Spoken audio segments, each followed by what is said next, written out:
Good evening everyone. परमाइस official के YouTube channel पे आप सभी का स्वागत है। आई होप कि आप लोग अच्छे से होंगे और अच्छे से अपनी तैयारी कर रहे होंगे। आप सभी को सोशल मीडिया के विभिन्न माध्यम से पता चल चुका होगा कि बीपीएससी ने 72वीं सिविल सर्विसेज के लिए डेट अनाउंस कर दिया है। फॉर्म भरने का भी डेट जो है 7 मई से है और इसका जो लास्ट डेट है फॉर्म भरने का 31 मई है। एग्ज़ाम जो है जुलाई के एंड में होगा, ठीक है। और इस वीडियो में हम लोग बीपीएससी का जो डिटेल एडवर्टीजमेंट है 72वीं सिविल सेवा के लिए उसके इम्पॉर्टेंट प्रोविजंस को देखेंगे। और इस बार जो है बाकी सिविल सर्विसेज से क्या एक अलग चीज़ आपको देखने को मिली है। जैसा कि आपको पता है कि बीपीएससी ने अब जो पहले 4 ऑप्शन होते थे अब 5 ऑप्शन होंगे, ठीक है। और इस 5 ऑप्शन में जो पांचों ऑप्शन है वो सब कंपलसरी है। मतलब आपको कोई भी जो है क्वेश्चन अगर छोड़ना भी है तब भी उसके लिए आपको जो है ओएमआर फिल करने होंगे। आप ब्लैंक छोड़ के नहीं आ सकते, है ना। मान लिया आप एग्जाम देने गए, आपको 120 क्वेश्चन आ रहे हैं, 30 आपको नहीं आ रहे तो आप उसको पहले क्या करते थे, छोड़ देते थे। लेकिन अब जो है आपको सारे ऑप्शंस जो है फिल करने हैं। अगर आपको कोई ऑप्शन अटेम्प्ट नहीं करना है तो नॉट अटेम्प्टेड का भी ऑप्शन होगा, वो भी आपको फिल करना है, ठीक है। तो चलिए इस वीडियो में एक एक करके देखेंगे कि सीटें कितनी है डिफरेंट कैटेगरी वाइज, ठीक है, और कौन कौन सी इंपॉर्टेंट सीट्स है उसके बारे में बात करेंगे। यहाँ पे आप देख रहे होंगे कि सबसे एक नंबर पे आपको जो दिख रहा होगा वो है आपका सीनियर डिप्टी कलेक्टर, है ना, जो इसको अनुमंडल पदाधिकारी भी कहते हैं, जो प्रमोट है कि एसडीएम बनते हैं, सब डिविजनल मजिस्ट्रेट या सीनियर डिप्टी कलेक्टर। ये बिहार प्रशासनिक सेवा के अंतर्गत आता है ना, BAS के अंतर्गत आता है, बिहार एडमिनिस्ट्रेटिव सर्विस के अंतर्गत आता है। ये लेवल 9 का पोस्ट है। इसमें जनरल कैटेगरी का जो सीट है वो कितना है, वो आपके 40 है और 14 जो है महिलाओं के लिए है। और यहाँ पे अगर देखें EWS का है 10 सीट है, ठीक है ना, महिलाओं के लिए इसमें 4 है, SC के लिए 16 है, उसमें महिलाओं के लिए 16 में 6 है, ठीक है, ST के लिए 1 है, महिलाओं के लिए 1 भी सीट नहीं है, ठीक है ना। EBC के लिए है तो आपके 6 है और 12 है, इसमें 4 है। इस तरह से टोटल जो सीट है क्या है HDC की, वो 100 सीटें हैं, जिसमें 34 सीटें जो है महिलाओं के लिए रिजर्व है। मिनिमम एज की अगर हम लोग बात कर लें, ठीक है, तो इसके लिए जो मिनिमम एज चाहिए कितनी चाहिए आपको, ये आपको 22 साल चाहिए ना, 22 ईयर्स चाहिए। दूसरा जो इंपॉर्टेंट सीट है इसमें वो है डिप्टी एसपी, है ना, डिप्टी एसपी की सीट है। ये होम डिपार्टमेंट के अंतर्गत आता है। ये भी लेवल 9 का सीट है। जनरल में 11 है, जिसमें 4 जो है महिलाओं के लिए है। आपके EWS में 2 है, महिलाओं के लिए 1 भी नहीं है। SC के लिए 1 है, इसमें जो है महिलाओं के लिए 1 भी नहीं है, इसमें भी महिलाओं के लिए 1 नहीं है। EBC में अगर देखेंगे 6 है, इसमें 2 है। इसमें टोटल सीट अगर हम देखते हैं, ठीक है, तो टोटल सीट यहाँ पे कितनी दिख रही है आपको, 22 है, जिसमें 6 जो है महिलाओं के लिए है। और इसमें जो है आपको मिनिमम एज कितने हैं, वो 20 साल होते हैं। याद रखिएगा, पुलिस सर्विस की जितनी भी पोस्ट होते हैं उसमें जो है मिनिमम एज 20 साल होता है, बाकी के लिए जो है 22 साल है। तीसरा जो पोस्ट है आपको, इसको कहते हैं असिस्टेंट कमिश्नर सेल टैक्स, है ना, जिसको पहले जो है क्या कहते थे, वाणिज्य कर आयुक्त कहते थे। अब इसको जो है assistant commissioner sale tax ACST बोलते हैं। ये भी लेवल 9 का पोस्ट है, ठीक है। इसमें जनरल का जो है 29 है, जिसमें महिलाएं के लिए सीट जो है 10 है, ठीक है। EWS में 7 है, महिलाओं के लिए 2 है, ठीक है। इसी तरह से SC के लिए 12 है, 4 है, ST के लिए कोई भी सीट नहीं है इसमें। और टोटल जो सीट है इसमें वो है 76 सीट है और महिलाओं के लिए 23 है ना। इसके लिए जो मिनिमम एज कितनी है, वो 22 साल है, ठीक है। और उसके बाद जो है वो है आपका सब इलेक्शन ऑफिसर, है ना, अवर निर्वाचन पदाधिकारी। ये भी लेवल 9 का पोस्ट है, ठीक है। इसमें जो टोटल सीट है वो कितनी है, 7 है, महिलाओं के लिए 1 भी सीट नहीं है इसमें। और इसके लिए भी टोटल जो मैक्सिमम जो मिनिमम एज है वो कितनी है, 22 साल है, ठीक है।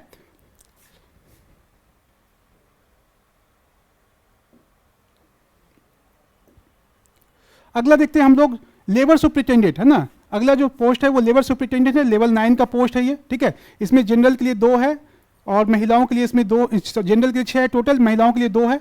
SC के लिए EWS के लिए 1 है, SC के लिए 3 है ना। और इस तरह से जो है टोटल जो सीट है इसमें कितनी है, 10 है, महिलाओं के लिए जो है 3 सीट है, इसमें भी 22 साल चाहिए। अगला आपका, ठीक है, ये रजिस्ट्रार है, ठीक है, सही कोऑपरेटिव सोसाइटी एवं समकक्ष कोऑपरेटिव डिपार्टमेंट का है ये, ठीक है। इसमें भी लेवल 9 का पोस्ट है और इसमें जो टोटल सीट है 10 है, महिलाओं के लिए 1 सीट है, इसमें भी जो है 22 साल है। बाकी आप देख सकते हैं इसमें जो अगला है auditor officer, district auditor officer cooperative society. इसे ये भी लेवल 9 का पोस्ट है और इसमें टोटल सीट कितनी है, 2 है, महिलाओं के लिए 1 भी पोस्ट नहीं है, 22 साल इसमें भी चाहिए। अगला आपका बिहार शिक्षा सेवा, ये बहुत अच्छी पोस्ट मानी जाती है खासकर उन लोगों के लिए, ठीक है, जो एजुकेशन के फील्ड में काम करना चाहते हैं, ठीक है। इसमें जो है ये भी लेवल 9 का है। इसमें जो जनरल की सीट है 1 है और यहाँ पे देखिए टोटल जो सीट है वो 9 है, इसमें भी 22 साल चाहिए। अगला आपका डिस्ट्रिक्ट माइनॉरिटी वेलफेयर ऑफिसर, ये डिस्ट्रिक्ट माइनॉरिटी वेलफेयर ऑफिसर भी बहुत अच्छा पोस्ट है, ठीक है। और इसमें चूँकि जितने भी ऑफिसेज बने हैं यहाँ पे बिहार में सब नए बने हैं, सब कुछ फैसिलिटीज़ आपको मिलेगी, है ना। ये है, इसमें टोटल जो सीट्स है वो कितनी है, वो 1 सीट है, 22 साल इसके लिए भी चाहिए। एक पदाधिकारी, प्रोविजन पदाधिकारी, इस तरह से जैसे सब लेवल 9 की पोस्ट है ना, लेवल 9 का पोस्ट सबसे बड़ा पोस्ट माना जाता है सैलरी वाइज, ठीक है। उसके बाद हम लोग देखते हैं अगला जो है आपका, वो है आपका सहायक योजना पदाधिकारी, डिस्ट्रिक्ट प्लानिंग ऑफिसर, है ना। इसमें ये भी लेवल 9 का पोस्ट है, ठीक है। और इसमें जो है टोटल 10 पोस्ट है, महिलाओं के लिए एक पोस्ट है, इसके लिए 21 साल चाहिए, है ना। बाकी हमने देखा था 22 साल था, इसमें 21 साल जो है मिनिमम एज चाहिए, ठीक है। ये जो पोस्ट है आपका एमईओ कहते हैं इसको, नगर कार्यपालक पदाधिकारी, म्युनिसिपल एग्जीक्यूटिव ऑफिसर, है ना। ये बहुत अच्छा पोस्ट माना जाता है जो लोग इस सर्विस में हैं, बहुत ही पॉपुलर पोस्ट है जो बीपीएससी के एस्पिरेंट्स हैं उसके बीच में। ये लेवल 9 का पोस्ट भले ही हो, लेकिन ये शहरों में होता है, प्लानिंग का पोस्ट है, जो अर्बन डेवलपमेंट के लिए काम करना चाहते हैं उसके लिए बहुत अच्छा पोस्ट माना जाता है ये।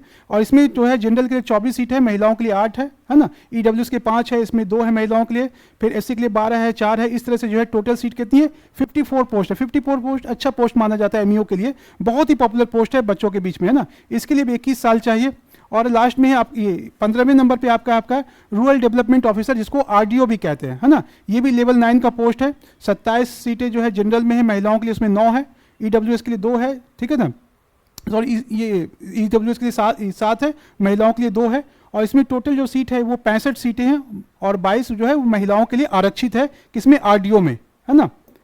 आगे देखते हैं हम लोग प्रखंड राजस्व अधिकारी, हम उन्हीं पोस्ट के बारे में बात करेंगे जो मैक्सिमम है। 159 जनरल के लिए है, महिलाओं के लिए 56 है, 37 जो है ईडब्ल्यूएस के लिए, महिलाओं के लिए 13 है, एससी में 57 है, 20 महिलाओं के लिए, एसटी में 2 है, महिलाओं के लिए 1 भी नहीं है। और टोटल जो इसमें पोस्ट है वो कितनी है, 365 है। मैक्सिमम पोस्ट जो है आपका इसी में देखने को मिल रहा है, इसको रेवेन्यू ऑफिसर भी कहते हैं ना, रेवेन्यू ऑफिसर जो बाद में सीओ बनते हैं प्रमोट होके। ये 365 है, 123 महिलाओं के लिए आरक्षित है, मैक्सिमम सीट्स जो है इसी में है ना। उसके बाद आप देखेंगे ये प्रखंड पंचायती राज, ये ब्लॉक लेवल का पोस्ट है, सॉरी हाँ ब्लॉक लेवल का है ये, प्रखंड पे पंचायती राज पदाधिकारी, कोऑपरेटिव ऑफिसर्स लेवल साइंस 7 के, ठीक है। इस तरह से जो है आपके सारे पोस्ट दिए हुए हैं, डिटेल में आप इसको देख सकते हैं। अगर आप उसको समराइज करके देखना चाहें तो यहाँ पे हम लोग जो इंपॉर्टेंट पोस्ट है बीपीएससी में जो इस बार, ठीक है, 1230 में, उसमें जो एसडीएम की सीट्स है, इसको बेसिकली एसडीसी ही कहते हैं, सीनियर डिप्टी कलेक्टर। ये जो है 100 सीटें हैं, सबसे क्रीम पोस्ट मानी जाती है सिविल सेवा में जो जाना चाहते हैं, सामान्य प्रशासन सेवा में, ठीक है। ये 100 सीटें हैं। डिप्टी एसपी की 22 सीटें हैं। भले ये जो पोस्ट है डीएसपी का वो बहुत ही पॉपुलर होता है बच्चों के बीच में बीपीएससी में, क्योंकि इसका कैडर छोटा होता है तो प्रमोशन के चांसेस ज़्यादा होते हैं, बहुत फास्ट होते हैं। तो 22 सीटें जो है डिप्टी एसपी में है। असिस्टेंट कमिश्नर सेल टैक्स, जिसके बारे में मैंने बात की, जो पहले जो है कॉमर्शियल टैक्स ऑफिसर कहलाता था, इसमें 76 सीट्स है। ये भी लेवल 9 का पोस्ट है, ठीक है। ये भी जो है जो लोग टेबल जॉब करना चाहते हैं, ऑफिस जॉब करना चाहते हैं, टेबल डेस्क वाला, उसके लिए जो है बहुत अच्छा जॉब माना जाता है। ये एमईओ के बारे में मैंने आपसे बात की थी, म्युनिसिपल एग्जीक्यूटिव ऑफिसर, जो बहुत पॉपुलर है बच्चों के बीच में, क्योंकि इसका जो वर्क नेचर ऐसा है ना, अर्बन डेवलपमेंट के लिए काम करना है, ठीक है। तो ये पोस्ट जो है 54 है। आरडीओ के जो है 65 सीटें हैं, और आरओ की सबसे ज़्यादा 365 सीटें, और ब्लॉक पंचायती राज ऑफिसर 70 सीटें हैं। ये वो सारे पोस्ट हैं जो मैक्सिमम हैं, ठीक है। इसको आपने देख लिया। अब आपको करना क्या है कि 80 दिन बचे हुए हैं, आपके ऊपर डिपेंड करता है कि आप सेल्फ स्टडी करना चाहते हैं या आप चाहते हैं कि 80 दिनों में आपको बेटर जो है गाइडेंस के अंतर्गत आप जो है तैयारी करें और आपकी तैयारी और बेहतर हो जाए। तो उसके लिए जो है मैं 2-3 चीज़ों पे बात करूंगा आपका, कि हमारा जो है प्रम आईएएस का डेली मेंस आंसर राइटिंग है, जिन्होंने प्रीलिम्स निकाल लिया है या जिनकी प्रीलिम्स की तैयारी अच्छी है, वो मेंस की तैयारी, चूंकि देखिए याद रखिएगा बीपीएससी की तैयारी में मेंस की तैयारी ज़्यादा इंपॉर्टेंट है, क्योंकि आपका मेरिट फाइनली इससे बनना है। तो जो लोग पहले कई बार प्रीलिम्स के बहुत एक्सपर्ट हो चुके हैं या जिनका जो है मेंस में अच्छा नहीं हो रहा, ठीक है, अच्छे स्कोर नहीं कर पा रहे, उसके लिए डेली मेंस आंसर राइटिंग का प्रोग्राम है प्रम आईएएस का। ये 120 दिन का प्रोग्राम है, 4 महीने का, ठीक है। इसमें आपको डेली जो है 3 क्वेश्चन मिलेंगे, 2 क्वेश्चन जो है शॉर्ट होंगे, 1 लॉन्ग होंगे। ये GS1 GS2 ऐसे तीनों पेपर को कवर करके करवाया जाएगा, ठीक है। 1 महीने यहाँ पे जो है अगले मंडे से शुरू हो रहा है ये, और इसमें आपको मंडे टू फ्राइडे जो है डेली 3 क्वेश्चन लिखने को मिलेंगे, 2 शॉर्ट 1 लॉन्ग। आप आंसर राइटिंग करेंगे, आपका इवैल्यूएट होकर जो है आपको दूसरे दिन जो है आपको कॉपी फीडबैक के साथ मिल जाएगी और उसका डिटेल सॉल्यूशन भी आपको मिल जाएगा, ठीक है।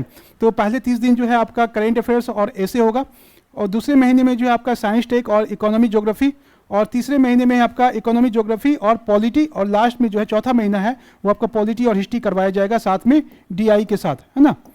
तो ये डेली मेंस आंसर राइटिंग का प्रोग्राम है। जो लोग भी जुड़ना चाहते हैं वो कॉल करके जुड़ सकते हैं, ठीक है। आपको इसका डिटेल सॉल्यूशन भी मिलेगा विथ वीडियो, है ना। वीडियो में डिटेल सॉल्यूशन भी आपको मिलेगा वीडियो क्लास के फॉर्म में, ठीक है। अब इसमें एक चीज़ जो मैं बात करना चाहता हूँ इस वीडियो में, जो बहुत इंपॉर्टेंट है आप सभी के लिए, वो ये है कि इस बार एग्जाम में एक नया जो है बीपीएससी ने जो है, ठीक है, नियम लागू किया है। वो ये है कि आपके पास अब जो है 5 विकल्प होंगे ABCD, है ना। और ये पांचों विकल्प देंगे अभ्यर्थी एक सही उत्तर, मतलब A B C D E में, और जो आपको सही लगता है वो देंगे, और ई जो ऑप्शन होगा वो होगा नॉट अटेम्प्टेड। अगर आपको नहीं आता है और उस क्वेश्चन को आप अटेम्प्ट नहीं करना चाहते हैं, तब भी आपको जो है गोला सर्किल करना है ना, जो सर्किल है उसको फिल करना है, गोले को आप खाली नहीं छोड़ सकते, है ना, गोले को जो है आप खाली नहीं छोड़ सकते, आपको भरना ही होगा। तो इसमें आपको पता है कि कितना ट्रिकी हो गया, टाइम मैनेजमेंट बहुत इंपॉर्टेंट हो गया है, क्योंकि आपको सारे जो है गोले भरनी है, पहले होता था जो नहीं भरना उसको छोड़ देना है, ठीक है। तो यहाँ पे देख लिखा हुआ एक विकल्प का चयन कर उत्तर पत्र में अंकित करना है। यदि अभ्यर्थी प्रश्न पत्र का उत्तर नहीं देना चाहते हैं तो विकल्प का ई का चयन करें, अनिवार्य होगा। किसी भी स्थिति में प्रत्येक प्रश्न के लिए एक उत्तर चुनना है। यदि कोई अभ्यर्थी पांचवा विकल्प है ना, पांचों विकल्प में से किसी भी चयन नहीं करता है तो ऐसे प्रत्येक अनुत्तरित मतलब अनआंसर्ड आंसर को क्या माना जाएगा, नेगेटिव अंक आपको मिलेगा। तो आपके लिए बहुत इंपॉर्टेंट है इस चीज़ का ध्यान रखना। आप पहले की तरह नहीं है कि आपके पास 4 ऑप्शंस हैं, जो आता है वो सर्किल कीजिए और जो नहीं आता उसको छोड़ दीजिए, छोड़ना नहीं है। 150 में आपको OMR में 150 भरना, चाहे आप ई भर दीजिए नॉट अटेम्प्टेड, लेकिन आपको फिल करना, नहीं करेंगे तो आपका नेगेटिव हो जाएगा, ठीक है। तो ये आपको ध्यान रखना है इस बार, ठीक है। अगला देखते हैं कि जो लोग फुल लेंथ टेस्ट देना चाहते हैं, परमाइस का 11 फुल लेंथ टेस्ट स्टार्ट हो चुका है, जिसमें से एक टेस्ट जो है 3 मई को हो चुका है, 10 टेस्ट अभी और होने हैं। अगला टेस्ट जो है 10 मई को हो गया, उसके 17 मई को, 24 मई, 31 मई, 7 जून, 14 जून, 21 जून और 28 जून, 5 जुलाई और 12 जुलाई को आपका जो है फुल लेंथ का टेस्ट कंप्लीट हो जाएगा, खत्म हो जाएगा। ऑनलाइन ऑफलाइन दोनों मोड में है, जो ऑफलाइन देना चाहते हैं वो ऑफलाइन ज्वाइन कर सकते हैं, ठीक है, और जो ऑनलाइन देना चाहते हैं वो ऑनलाइन ज्वाइन कर सकते हैं, ठीक है। और अगला जो है हमारा टारगेट बैच, जो बहुत इंपॉर्टेंट है, जो रिवीजन क्लास की तरह है ये, और इसमें आपको 80 दिनों के अंदर मतलब मिड जुलाई तक आपका पूरा सिलेबस कंप्लीट करवाया जाएगा। उसमें रेगुलर क्लासेस होंगे आपके, ठीक है, मीडियम होगी बाइलिंगुअल, हिंदी इंग्लिश दोनों में। डेली आपको 50 MCQs दिए जाएंगे including current affairs. Online offline mode दोनों में ये क्लासेस होंगे आपके, और करंट अफेयर्स का मैगजीन आपको जो है इसके लिए दिया जाएगा। करंट अफेयर्स बहुत इंपॉर्टेंट है, लगभग 30+ क्वेश्चन आते हैं करंट अफेयर्स के, और इसमें आपको जो भी इंपॉर्टेंट मैगजीन्स है, ठीक है, चाहे विजन हो चाहे PD हो, उन सबको जो इसमें आपको कवर करवाया जाएगा। और 22 जो है प्रीलिम्स टेस्ट आपको इसमें इंक्लूडेड हैं, ठीक है। तो अलग से फुल लेंथ टेस्ट देने की जरूरत नहीं है। अगर आपने टारगेट बैच लिया है तो फुल लेंथ टेस्ट जो है आपको इसमें उसी में इंक्लूडेड है, और इसका फी कितना है, वो 6000, ओनली 6000 है ऑफलाइन के लिए, और 2999 जो है वो आपका ऑनलाइन फी है। आप चाहें तो इसको ज्वाइन कर सकते हैं, ठीक है। और एक चीज़ और आप लोग को ध्यान रखना है कि परसों शाम से जो है 7 तारीख से रात में 12 बजते ही जो है, मतलब 6 तारीख के बाद जो है रात जैसे 12 बजेगा फॉर्म का जो है लिंक एक्टिव हो जाएगा। आप लोग किसी चीज़ का इंतजार ना करें, जिसके पास डॉक्यूमेंट है वो पहले फॉर्म भर लें, ठीक है, और जिनके पास डॉक्यूमेंट नहीं है वो अपना डॉक्यूमेंट तैयार कर लें। जो भी डॉक्यूमेंट रिक्वायर्ड डॉक्यूमेंट है, पहले एडवर्टीजमेंट को डिटेल में पढ़ लीजिए, और जो भी डॉक्यूमेंट आप किसी कैटेगरी से हैं तो सर्टिफिकेट आपको बना लेना है, और जिनके पास नहीं है वो जो है जल्दी से बनवा लें। और तत्काल में नहीं हो तो तत्काल में आप जो है अप्लाई कर दें ऑनलाइन, वहाँ से भी आपका बन जाएगा, ठीक है। तो जो लोग भी ज्वाइन करना चाहते हैं परमाइस का टारगेट बैच जो चल रहा है, ज्योग्राफी और साइंस की क्लासेस चल रही हैं, आप ज्वाइन कर सकते हैं। और प्रीलिम्स का full length test mock test देना चाहते हैं तो वो भी ज्वाइन कर सकते हैं, और कोई डेली मेंस आंसर राइटिंग जुड़ना चाहते हैं तो वो भी जुड़ सकते हैं, ठीक है।